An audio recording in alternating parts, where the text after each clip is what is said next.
Namaste everybody, my name is Nora. My studio is Think Off the Mat. Let's start with looking at our wrists and how we can strengthen and focus on stabilizing the wrist joint so we feel more supported. Alright, so we first start on all fours, hands and knees. And whenever your hands are on the mat, they are part of your foundation. So you want to make sure that, just to remind us, that every single fingertip and knuckle and the base of our palms are firmly rooted down to the earth. So we gain maximum connection and we are rooted down to the ground actively. All right. Now we spread our fingers out relatively wide. Our shoulders are stacking over our wrists because when the joints are stacked, that is when you're strongest and most supported. All right. So we start on all fours here. And from here, notice how we tend to lift the inner edges of our palms off the mat quite frequently. You want to make sure that the inner palm, the index knuckle, is firmly anchored down.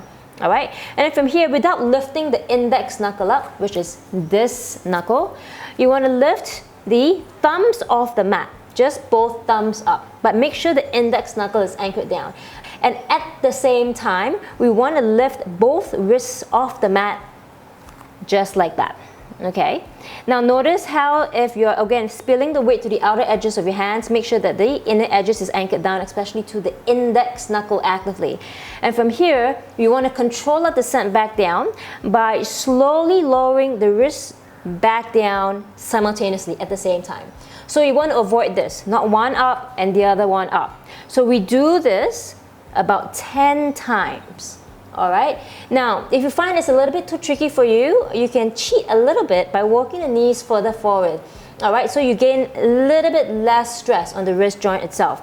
So from here, lifting up, and at the same time, control the descent down. If you want to challenge yourself a little bit more, walk your knees back a little bit more. All right. And here, you find that it will be a little bit more challenging as you try and lift both wrists up at the same time, and then slowly lowering both wrists down. Once you're done, sit back on your knees and just shake it out. All right, you can make little circles by clasping your hands and rotate your wrist joint itself. All right, okay, next, let's come back onto all fours again, hands and knees once more. And tuck your toes under, and we're gonna create little circles by rotating the entire upper body. All right, so we are rotating where the wrist joints are placed. All right, as we send our heart forward all the way, all right, we're finding the extension of the wrist joints. And then from here, let's rotate the other direction, just like that. About 5 breaths on each side.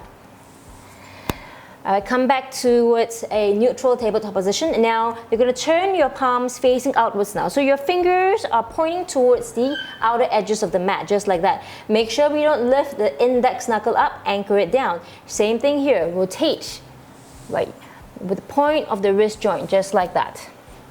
Avoid hyperextending the elbows. If you need to, bend the elbows slightly, but keeping the arms still relatively straight. And then you can switch sides, again, about 5 breaths on each side. And slowly warming up the wrist joint itself. Coming back into a neutral tabletop position. Now last one, turn the palms so that your fingers are pointing towards your knees. Again, avoid hyperextending the elbows, especially for this variation. Bend the elbows a little bit and then start again, rotating to your wrist joint itself. You'll find that this is just a little bit more challenging. And rotate it the other direction. Again, about 5 breaths in each side. Once you're done, come back again to a neutral tabletop position, palms down, sit on your heels in Vajrasana, and again shake it out or lace your fingers and rotate the wrist joints.